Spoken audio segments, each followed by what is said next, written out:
بسم اللہ الرحمن الرحیم۔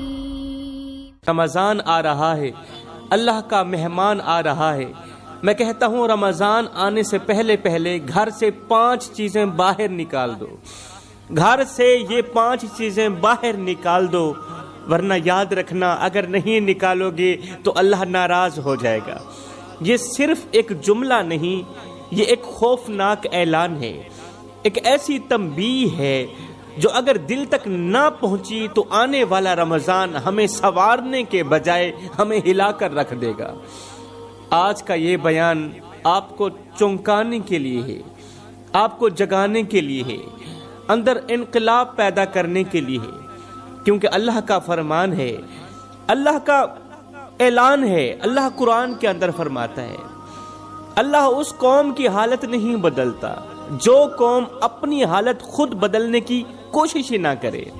اور میرے رسول کریم صلی اللہ علیہ وسلم کا فرمان علی شان ہے کہ جب گھروں سے شر، گندگی اور نافرمانی ختم نہ ہو تو وہاں رحمت کے دروازے بند کر دیے جاتے ہیں۔ میرے محترم بھائیوں، ذرا رک کر سوچو، کیا ہم واقعی اس رمضان کے لیے تیار ہیں یا صرف دن گن رہے ہیں؟ کیونکہ رمضان صرف روزوں کا نام نہیں، یہ دلوں کی صفائی کا نام بھی ہے، گھروں کی درستگی اور نیتوں کی اصلاح کا نام بھی ہے۔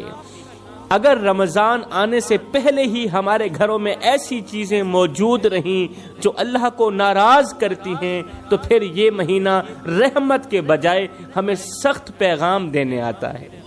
میرے محترم بھائیوں، ایک لمحے کے لیے اپنے دل سے پوچھو کہ کیا ہم واقعی اس رمضان کے استقبال کے قابل ہیں یا صرف روایت نبھا رہے ہیں؟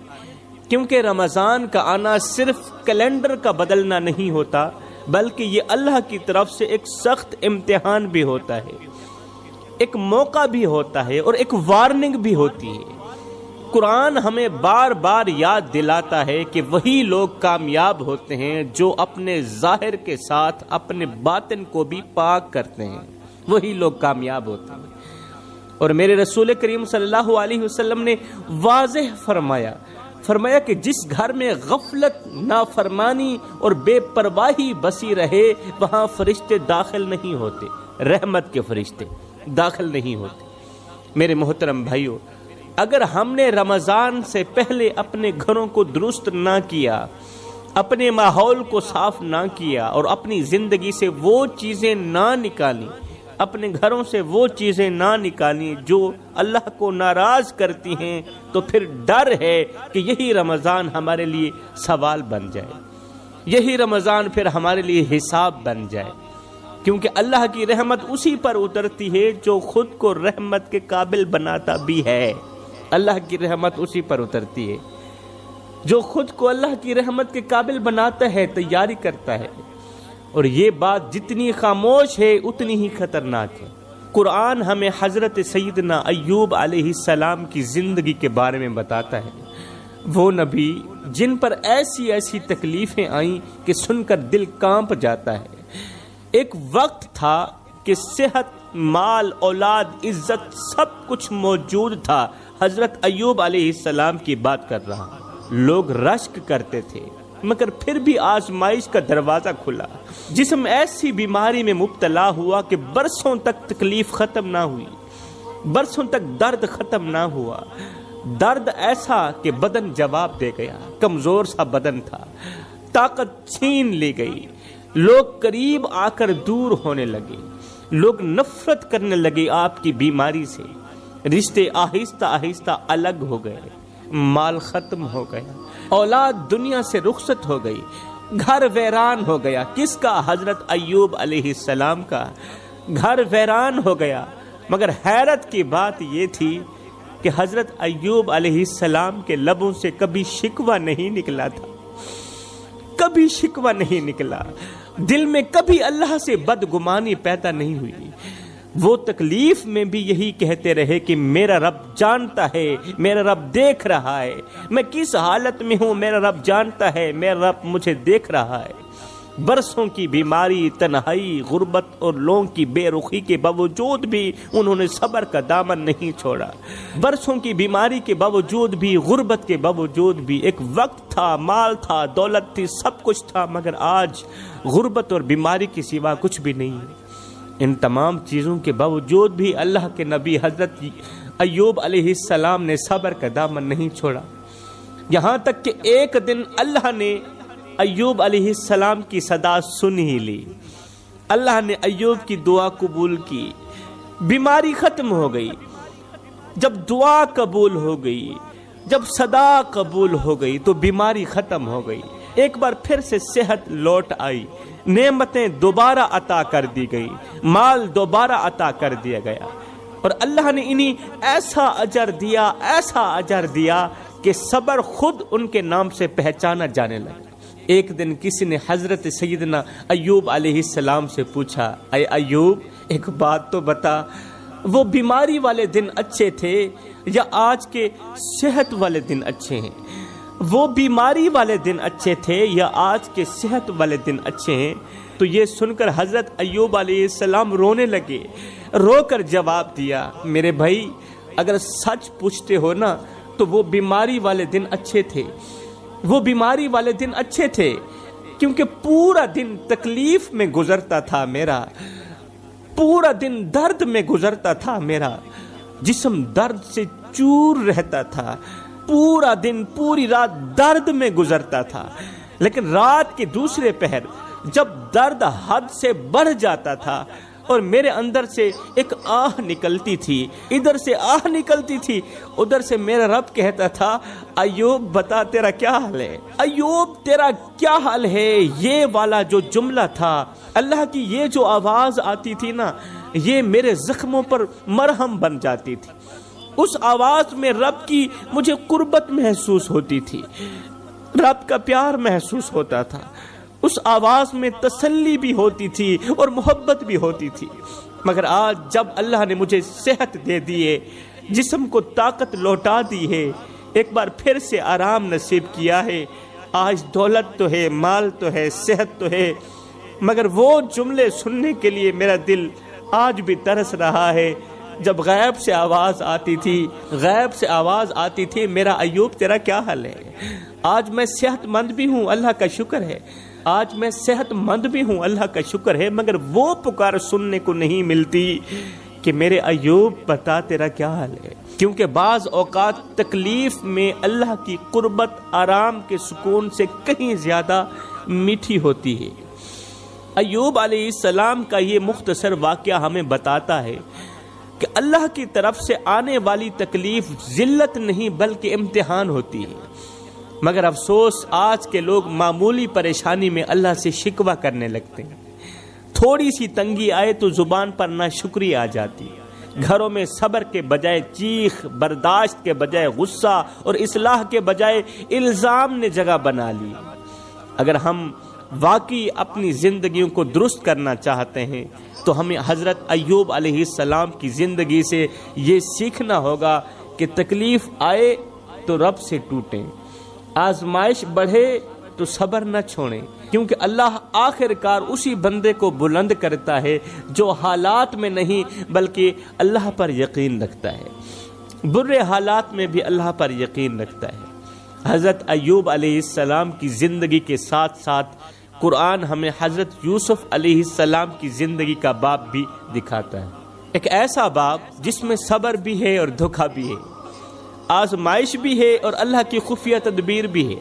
حضرت یوسف علیہ السلام بچپن سے ہی آزمائشوں میں ڈالے گئے تھے۔ یوسف علیہ السلام کے بھائیوں نے یوسف کے ساتھ دھوکہ کیا تھا، وہ بھائی جو ایک ہی گھر کی چھت کے نیچے رہتے تھے، ایک ہی جگہ پر کھاتے رہے، ایک ہی جگہ پر پیتے رہے، ایک ہی جگہ پر پلے بڑھے، ایک ہی جگہ پر پرورش پائی، ان بھائیوں نے محبت کے بہانے ایک دن حضرت یوسف علیہ السلام کو اپنے ساتھ لے گئے اور پھر یوسف جیسے معصوم بھائی کو بے رحمی اور بڑی ہی بے دردی سے کنویں میں دھکا دے دیا۔ یوسف جیسے معصوم بھائی کو بھائیوں نے کنویں میں دھکا دے دیا، کنویں میں دھکیل دیا۔ فرشتوں نے عرض کیا، اللہ کیا بھائی ایسے بھی ہوتے ہیں؟ کیا بھائی بھائی کے ساتھ ایسا بھی کر سکتا ہے؟ اللہ نے فرمایا ہاں، مگر میرا یوسف اکیلا نہیں ہے، کنویں میں جانے والا یوسف اکیلا نہیں ہے، اندھیرے میں رہنے والا یوسف اکیلا نہیں ہے، میں اس کے ساتھ ہوں۔ بھائی چھوڑ گئے تو کیا ہوا، بھائیوں نے دھوکہ کیا تو کیا ہوا، یوسف کا رب تو یوسف کے ساتھ ہے نا۔ اور جو تم دھکا سمجھ رہے ہو نا، وہ دھکا نہیں، وہ دھوکہ نہیں، بلکہ وہ میرے فیصلے کی پہلی سیڑھی ہے۔ خیر، بھائیوں نے حضرت یوسف علیہ السلام کو بچپن میں ہی کنویں کے حوالے کر دیا۔ کنویں کے اندر گہرا اندھیرا تھا، چاروں طرف خاموشی تھی، تنہائی تھی۔ ایک طرف تنہائی، اوپر سے اپنوں کی بے بسی، اپنوں کا ارمان۔ مگر حیرت کی بات یہ تھی کہ حضرت یوسف علیہ السلام نے اس ننھی عمر میں بھی اللہ سے شکوہ نہیں کیا تھا، نہ زبان سے فریاد نکلی، نہ دل میں بدگمانی آئی۔ اس حال میں بھی اللہ تعالیٰ کی شکر گزاری کرتے رہے۔ پھر کچھ مسافروں نے پانی نکالنے کے لیے کنویں میں ڈول ڈالا۔ جب انہوں نے کنویں میں ڈول ڈالا تو حضرت یوسف علیہ السلام اس ڈول کے ساتھ لٹک کرنا اس ڈول کو پکڑ کر کنویں سے باہر آ گئے۔ مسافروں نے یوسف علیہ السلام کو ایک غلام سمجھا اور مصر کے بازار میں لے گئے۔ آج نبی کے بیٹے کی بازار میں بولی لگ رہی تھی، آج نبی کے بیٹے کی بازار میں بولی لگ رہی تھی، قیمت لگ رہی تھی۔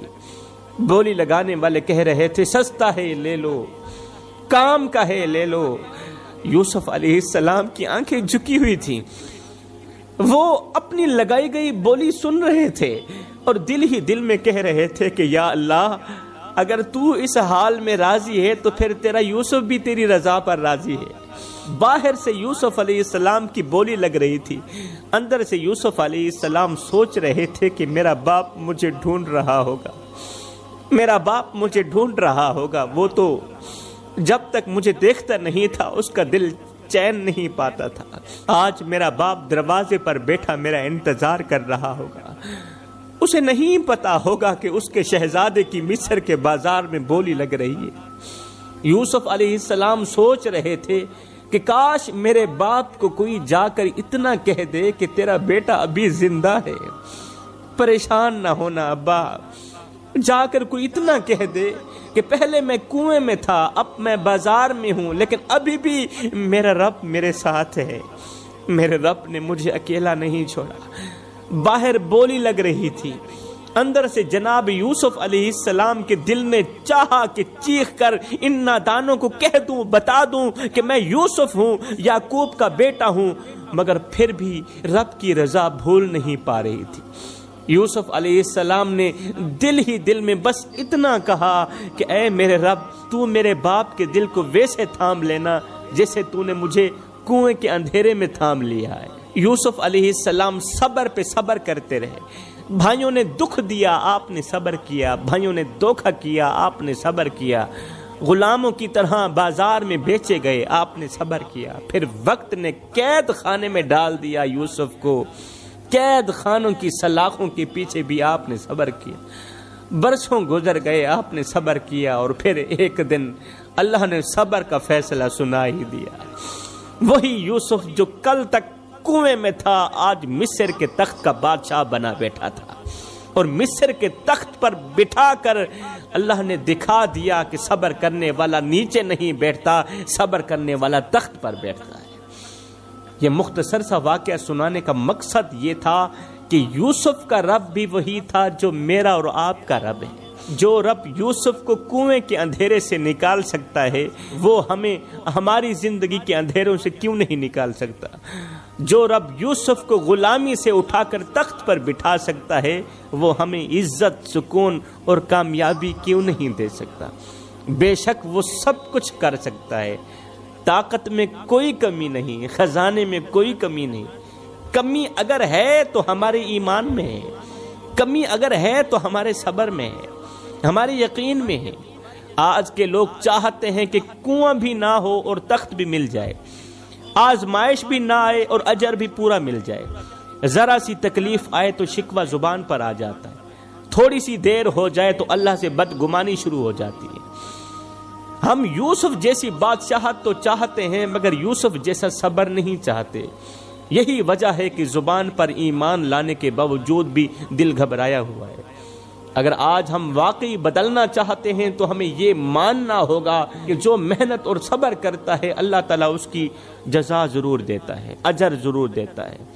جو اللہ تعالیٰ کے احکامات کی پیروی کرتا ہے اللہ تعالیٰ اس کا اجر ضرور دیتا ہے۔ میرے محترم بھائیوں، اب چلتے ہیں اپنے مختصر سے سبق کی طرف۔ میں کہتا ہوں کہ رمضان آنے سے پہلے اپنے گھر سے یہ 5 چیزیں نکال دو، ورنہ یاد رکھنا اللہ کی رحمت تمہارے لیے زحمت بن سکتی ہے، کیونکہ رمضان صرف روزوں کا نام نہیں، یہ دلوں کی صفائی کا نام بھی ہے، گھروں کی اصلاح کا نام بھی ہے، اور نیتوں کی درستگی کا نام بھی ہے۔ اگر گھر کے اندر وہ 5 چیزیں موجود رہیں جو اللہ کو ناپسند ہیں تو پھر روزے نہیں رہتے، بلکہ صرف بھوک بن کر رہ جاتے ہیں، اور عبادتیں اپنا اثر کھو دیتی ہیں۔ لوگ یہ سمجھتے ہیں کہ رمضان آتے ہی سب کچھ خود بخود ٹھیک ہو جائے گا، جب اللہ کی رحمت برسے گی نا تو پھر سب کچھ خود بخود ٹھیک ہو جائے گا۔ حالانکہ حقیقت یہ ہے کہ رمضان بدلنے آتا ہے، رمضان بدلنے آتا ہے، مگر وہی بدلتا ہے جو بدلنے کی تیاری میں ہو، جو خود بھی بدلنا چاہے۔ اگر ہم نے رمضان سے پہلے اپنے گھروں کا محاسبہ نہ کیا، اپنے ماحول کو درست نہ کیا، اور ان چیزوں کو نہ نکالا جو اللہ کی ناراضگی کا سبب بنتے ہیں، تو ڈر ہے کہ وہ مہینہ جو رحمت بن کر آتا ہے ہمارے لیے بوجھ نہ بن جائے، کیونکہ اللہ کی رحمت وہاں اترتی ہے جہاں دل جھکے ہوں۔ میرے محترم بھائیو، رمضان آ رہا ہے، اللہ کا مہینہ آ رہا ہے، اور مہمان کا استقبال ہمیشہ تیاری سے کیا جاتا ہے، صاف دل سے کیا جاتا ہے، صاف نیت سے، صاف گھر سے کیا جاتا ہے۔ اب سوال یہ ہے کہ استقبال کیسے کیا جائے؟ میں کہتا ہوں اپنے گھروں سے یہ 5 چیزیں نکال دو، اور ان 5 چیزوں میں سے پہلی چیز ہے گھروں کے اندر موجود لڑائی جھگڑا، تلخ کلامی، کینہ اور حسد۔ پہلی چیز، گھروں کے اندر یہ جو لڑائی جھگڑا ہے نا، یہ تلخ کلامی ہے، یہ جو کینہ ہے نا، یہ نکال دو۔ جس گھر میں روز جھگڑا ہو، جہاں بات بات پر آوازیں بلند ہوں، جہاں دلوں میں ایک دوسرے کے لیے کڑواہٹ بھری ہو، وہاں رحمت نہیں ٹھہر پاتی، وہاں رحمت کے فرشتے نہیں ٹھہر پاتے۔ ایسے گھروں میں عبادت بوجھ بن جاتی ہے، روزے تو رکھے جاتے ہیں مگر دل کو سکون نہیں ملتا، دعا مانگی جاتی ہے مگر اثر محسوس نہیں ہوتا۔ آج کتنے لوگ ہیں جو کہتے ہیں ہم نماز پڑھتے ہیں مگر دل کو سکون پھر بھی نصیب نہیں ہوتا، روزہ رکھتے ہیں مگر دل پھر بھی بے چین رہتا ہے، بے قرار رہتا ہے، ایسا لگتا ہے جیسے رب ہمیشہ کے لیے ناراض ہو گیا۔ اصل میں یہ وہی لوگ ہوتے ہیں جو مسجد میں جا کر نماز پڑھتے ہیں مگر جیسے ہی گھر میں داخل ہوتے ہیں تو فرعون جیسے بن جاتے ہیں، بیوی سے لڑائی کرتے ہیں، جھگڑا کرتے ہیں، بچوں پر چیختے ہیں، بچوں کو ڈانٹتے ہیں، بھائیوں سے جھگڑا کرتے ہیں، دوسروں کو خود سے کم تر سمجھتے ہیں، اور خود کو دوسروں سے، اپنی فیملی سے، اپنے بڑوں سے بھی بڑا سمجھتے ہیں۔ گھر کو عبادت گاہ کے بجائے میدان جنگ بنا دیتے ہیں۔ ایسے لوگ یہ بھول جاتے ہیں کہ رب صرف مسجد میں نہیں، رب گھر کے اندر بھی دیکھ رہا ہوتا ہے۔ لوگ سمجھتے ہیں کہ رب صرف مسجد کے اندر دیکھ رہا ہے، میں کہتا ہوں رب گھر کے اندر بھی دیکھ رہا ہوتا ہے۔ وہ دیکھ رہا ہوتا ہے کہ نماز کے بعد بندہ کیسا ہے، نماز جیسی حالت کا ہے یا نماز سے پہلے والی حالت کا ہے، روزے کے بعد اس کا لہجہ کیسا ہے۔ حقیقت یہ ہے کہ جو رب سے سکون مانگتے ہیں انہیں سب سے پہلے اپنے گھر کو سکون دینا ہوتا ہے، اور سکون دینا بھی چاہیے، کیونکہ جس گھر میں چیخیں ہوں وہاں رحمت نہیں ٹھہر پاتی، اور جس دل میں نفرت ہو وہاں اللہ کی یاد اثر نہیں کرتی۔ یہ تو ہو گئی پہلی چیز کہ رمضان آنے سے پہلے، روزہ رکھنے سے پہلے، سب سے پہلے ہمیں اپنے گھروں کی لڑائی جھگڑا ختم کرنا ہے، گھر سے باہر نکالنا ہے۔ اور دوسری چیز جو گھر سے نکالنی ہے وہ ہے دلوں میں چھپی ہوئی نفرت، اور دوسری چیز جو ہم نے اپنے گھر سے نکالنی ہے وہ ہے دلوں میں چھپی ہوئی نفرت، ضد اور معافی نہ دینے کی عادت۔ یہ چیزیں ہم نے نکالنی ہے، کیونکہ جس دل میں کینہ ہوتا ہے وہاں دعا رک جاتی ہے، اور جس گھر میں ضد ہوتی ہے وہاں رحمت نہیں ٹھہر پاتی۔ تیسری چیز جو ہم نے نکالنی ہے وہ ہے گھروں کے اندر گناہوں کی عادتیں۔ چاہے وہ زبان کے گناہ ہوں، موبائل کے ذریعے آنے والی نافرمانیاں ہوں، یا وہ کام جو تنہائی میں کیے جاتے ہوں اور اللہ کو ناراض کرتے ہیں، کیونکہ جس گھر میں گناہ معمول بن جاتے ہیں وہاں عبادت اپنا اثر کھو دیتی ہے۔ چوتھی چیز جو ہم نے نکالنی ہے وہ ہے ناشکری اور ہر وقت شکایت کرتے رہنا، ہر وقت حالات کا رونا روتے رہنا، رزق کا شکوہ کرتے رہنا، رشتوں کی شکایت کرتے رہنا، کیونکہ ناشکری نعمتوں کو روک دیتی ہے اور شکر رحمت کو کھینچ کر لاتا ہے۔ اور پانچویں چیز جو سب سے زیادہ خطرناک ہے جو ہم نے گھر سے نکالنی ہے وہ ہے گھروں سے اللہ کا ذکر ختم ہو جانا، ذکر کا ختم ہو جانا۔ یہ والی جو عادت ہے یہ ہم نے نکالنی ہے، یہ والا جو گناہ ہے یہ ہم نے نکالنا ہے۔ نماز کا بس نام رہ جانا، قرآن کا بند ہو جانا، یہ ہم نے نکالنا ہے، کیونکہ جس گھر میں اللہ کا ذکر نہیں ہوتا وہ گھر زندہ نظر آتا ہے مگر حقیقت میں مردہ ہوتا ہے۔